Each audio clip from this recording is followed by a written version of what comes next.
So you might be seeing this error in your Android Studio that says you require a specific Java version to run and you are currently using a different Java version. So let's see how we can change our Java version and build our project again.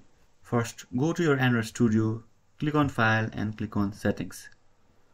So as you can see here, click on Build Execution and Deployment, go down to Build Tools and click on Gradle. Here you will see all the Java versions that are listed in your system. So as you can see, I have a few.